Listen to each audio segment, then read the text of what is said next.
सभी लोगों को लगता है कि वो म्यूजिक है पर वो मेरी वॉइस है, वो है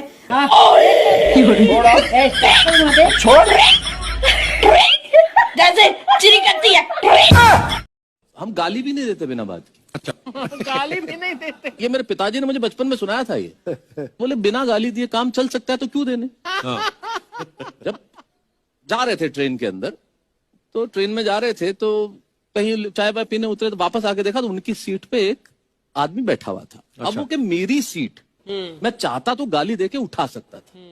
मैं संस्कार नहीं है ना हमारे, गाली क्यों देनी। तो नमस्कार किया, वह नमस्कार, आपका नाम? बोले शांतिलाल।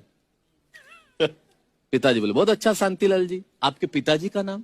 बोले कांतिलाल। बोले शांतिलाल जी ये सीट कांतिलाल जी की नहीं है।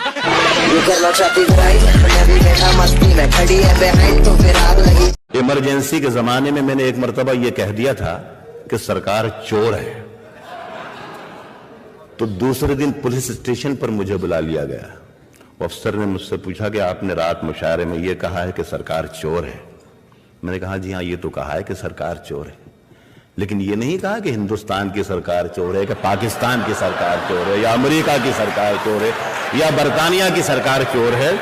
तो वो अफसर ने मुझे देख के अफसर मुस्कुराया और कहा कि अच्छा आप हमें बेवकूफ भी समझते हैं क्या, हमें मालूम नहीं कि सरकार कहां की चोर है।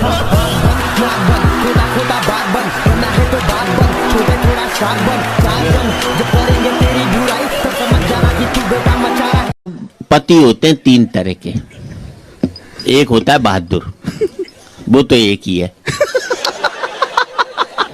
एक होता है गुलाम पति, वो सदा लुगाई के पीछे चलता है, लुगाई आगे चलेगी वो पीछे पीछे चलता है। एक होता है महागुलाम, वो गोदी में बच्चा उठाकर भी चलता है। मैं कभी लुगाई के पीछे नहीं चला। लुगाई आगे चलती थी तो मैं 500 कदम पीछे चलता था, किसी को पता ही नहीं लगता था। और किस कोशिश ये करता था किसी और की लुगाई जा रही हो तो उसके आगे हो लूं। लोग कहें बड़ा बहादुर है, देखो भाई लुगाई के आगे जा। किसी को क्या मालूम मेरी कौन सी। मैं बैंगलोर से आ रहा था, ऊपर एक लेटा हुआ था ट्रेन में, नीचे दो चाचा भतीजा आपस में बात कर रहे थे। एक ने कहा ट्रेन की चेन खींच दे, वो बोले रुक जाएगी। बोले यही तो चेक करना है, रुकती है कि नहीं। तो सुनना, रुकती है कि नहीं। तो बोले नहीं नहीं यार अब मैं नहीं खींचूंगा, साला उसने लिखा हुआ है 500 रुपए जुर्माना और अपने पास खाली 300 रुपए। उसने जेब चेक की, बोले 200 रुपए मेरे पास हैं, खींच ले, होगी जो देखी जाएगी। खींच ली साहब, ट्रेन रुक गई। वो तो गार्ड को पता चलता है, वैक्यूम आया डब्बे में। बोले किसने खींची, इशारा कर दिया मेरी तरफ। अब अपन मारवाड़ की माटी के लोग फंस जाए, उस रात पैदा नहीं हुए। मुझे उतारा, बोले खींची। मैंने कहा यस सर खींची। बोले क्यों। मैंने कहा लूट लिया सालों ने, 300 इसके पास है, 200 इसके पास है। सारे इलाके की पुलिस मेरे पीछे है, तो आगे कौन है? अरे आगे पीछे छोड़, मैं एक बात कहता हूँ, जो डर गया वो मर गया, जो नहीं डरा वो किधर गया? अबे जानू में गया, तुझे क्या? मुझे तो बस थोड़ी सी सर्दी खांसी है। अरे तो इधर क्या इन्फेक्शन फैलाने आया है क्या? नहीं, इधर तो मैं दही लेने आया था। उफ, मैं पागल हो जाऊंगा। इलाज के लिए आगरा जाएगा कि शहादरा? अरे तू जहाँ बोलेगा चला जाऊंगा, बस आज मुझे माफ कर दे भाई। तो कल क्या करूं? अरे कल तो मुझे गोली मार देना तू। दवाई वाली गोली या टॉफी वाली? नहीं इतना लंबा नहीं, थोड़ा छोटा साइज का नहीं बोल। अबे मैं गैंग का सरदार नहीं, मैं कोई डाकू नहीं, मैं कुछ भी नहीं। पर वो 50 कोस दूर जो बच्चा रो रहा है उसकी मम्मी को क्या बोलूं? कुछ भी बोल दे, पर मेरे बाप मुझे छोड़ दे, मुझे पुलिस के हवाले कर दे। हवालदार के हवाले करूं या इंस्पेक्टर के? मम्मी। पुलिस वाले की मम्मी को कैसे बुलाऊं? अरे उठ तो। तुम कितने आदमी हो बाबूलाल? मैं तो एक ही आदमी हूँ गब्बर बहन। मेरा मतलब है इस घर में नौकर कितने हैं? अभी बताता हूँ बेबी। 3। और तुम? मैं तो आदमी हूँ बेबी। तो तुम नौकर नहीं हो। वो क्या है कि साहब मेरा इतना ख्याल रखते हैं कि मैं तो भूल ही गया कि मैं नौकर हूँ। ये भी भूल गए कि एयरपोर्ट पर गाड़ी भेजनी थी। एयरपोर्ट पे गाड़ी भेजने की क्या जरूरत थी, वहां तो हवाई जहाज होते हैं ना। सुना, डैडी कहाँ है? उनका तो स्वर्गवास हो गया। क्या? हेलीकॉप्टर पे जा रहे थे, उनको ठंड बहुत लग रही थी, हेलीकॉप्टर का पंखा बंद कर दिया तो दुनिया से लथपथ हो गए। तुम किसकी बात कर रहे हो? मेरे बाप की। जो हंसे उसका घर बसे, जो हंसे उसका घर बसे, और जिसका घर बसे फिर पूछो कभी हंसे। शादियों में 150 आइटम के स्टॉल लगाते हो। हमारे पाखंड की हद देखो आप साहब, इतने आइटम खा सकता है कोई? मुझे कई बार लगता है सलाद से लेके वहां तक जाने में तो कोई 2-1 ऑटो रिक्शा साथ में आए तो चले, मतलब हद ही है। और उसके बाद आप देखोगे ईगो कोई ना कोई हट जरूर करता है। इतना आइटम लगे, आपने रसगुल्ला लिया नहीं, आपने प्लेट इतनी सी, अब इसमें मैं क्या कर लूं?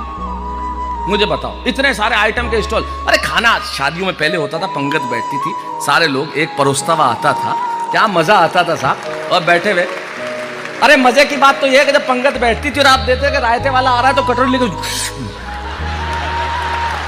क्या ऑब्जर्वेशन है भैया, तुरंत से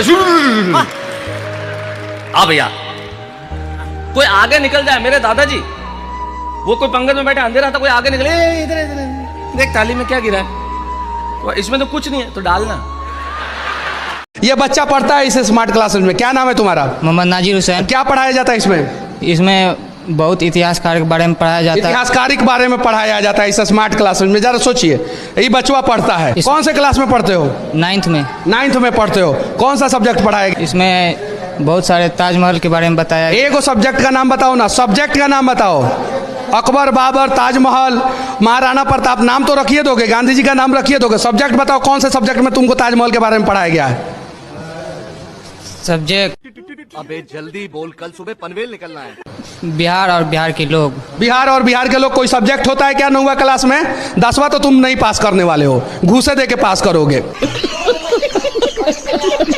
बिहार तथा बिहार के लोग, और उसमें ताजमहल, यूपी का ताजमहल के बारे में पढ़ाया जाता है, सही है ना? दिल्ली में ताजमहल है, दिल्ली में ताजमहल है, दिल्ली में ताजमहल। ससुरा ठीक है, मैंने उसको पूछा कि कैसा लड़का चाहिए पूजा बताओ, उसने तुरंत जवाब दिया कि क्रश हो तो ऐसा हो कि जिसके लिए ये दिल दिन रात बस सपने संजोना चाहिए। क्रश मतलब समझते हो ना? फ्रेंड जो न हो तो फिर ऐसा हो कि मेरे सारे खर्चों व नखरों का बोझ उठाना चाहिए। लव के लिए तो एक गोरा रंग, ऊंचा कद, डिल डॉल बॉडी वाला बाबू सोना चाहिए। लव के लिए तो एक गोरा रंग, ऊंचा कद, डिल डॉल बॉडी वाला बाबू सोना चाहिए, और शादी को चलेगा काना लूला लंगड़ा भी, पर छोरा सरकारी नौकरी में होना चाहिए। कबूतर, यार कबूतरों में दहशत थी। एक कबूतर मेरी खिड़की पे बैठ गया, मैं क्लास ले रहा था, मेरे पास आके बैठ गया, मैं कहा यहाँ क्यों बैठा है? आप जानते हैं उस कबूतर ने मुझसे क्या कहा? कहता है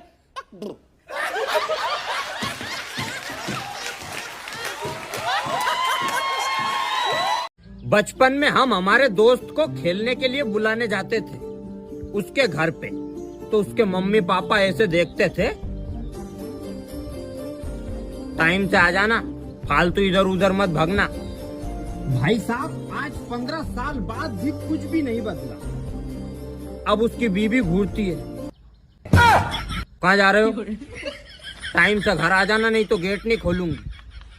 पैसे रख के जाओ, पैसे उठा दोगे। कहीं यार, हम कोई तालिबान का आतंकवादी थोड़ी है जो उन्हें पकड़ के ले जाएंगे और किडनैप कर देंगे, हैं? अरे यार, दोस्त थे, थोड़ा बहुत मतलब घूमबा फिरबा भी नहीं जा सका कहीं, हैं? या कारण है नहीं, अब हमारा घूमना फिरना बहुत कम होगा दोस्त उनके साथ। अब प्लान बना रहे पिकनिक को, परमिशन।